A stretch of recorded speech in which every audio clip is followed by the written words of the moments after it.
FIDE Women's Grand Prix. Алина Кашлинская және Бибісара Асаубаева. Кеттік. D4, F6, C4, G6, AC3, піл G7, E4, D6. Бұл ескі үнді қорғанысы. Піл E2, Юрий Львович Авербахтың варианты. Рокировка H4. Орталық тұрақты сол себепті оң қанатта немесе сол қанатта шабуыл жасау болады. C5. Оң қанаттағы немесе сол қанаттағы шабуылға міндетті түрде орталықта сіздер деген жауап беру керексіздер.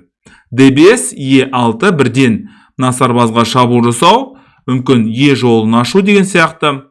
H5, жедік және тура E8. Басқа да мүмкіндіктер бар бұл жерде. Тек қана мына сарбазбен ғана емес, мына сарбазбен жүзуге мүмкіндік бар. Бірақ мына сарбаз осал болып қалуы мүмкін. ED, тура E8, H6.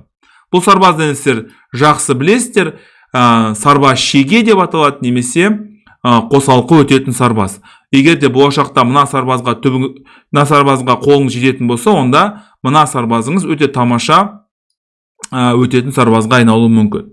Піл H8, піл G5, бұл енді толық емес, қиғаш байлау және A6. Басқа да мүмкіндік болды. Әзір B6 деген бірден мына B2-дегі сарбазға шабуыл жасау, бірақ A6. Бибісара енді осылай шешім қабылдады.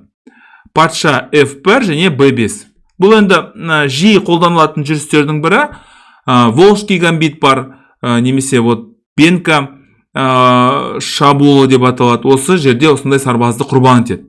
Жедік, піл B5, енді мына B жолы және A жолы ашылады. Піл A6, жедік және уәзір F3. Әрине мына атқа қысым көрсету, бұлай жағынан қысым көрсету және бұлай қысым көрсету.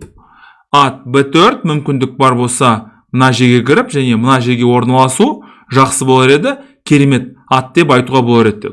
Ат G2 және мына жерге кіруге рұқсат бар, бірақ мына жерге орналасуға мүмкіндік жоқ. Тура E5, піл F4, тура E8, піл G5 және осылай партияны 3 мәрте қайталады.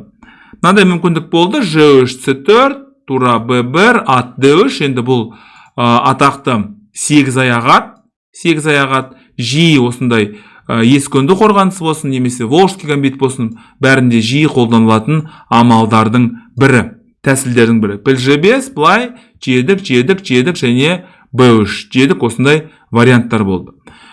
Мүмкін енді Алина Кашлинская бір жақсы жүрістер тапқан жоқ, және жүрістерді де және позицияны 3 мәрте қайталады.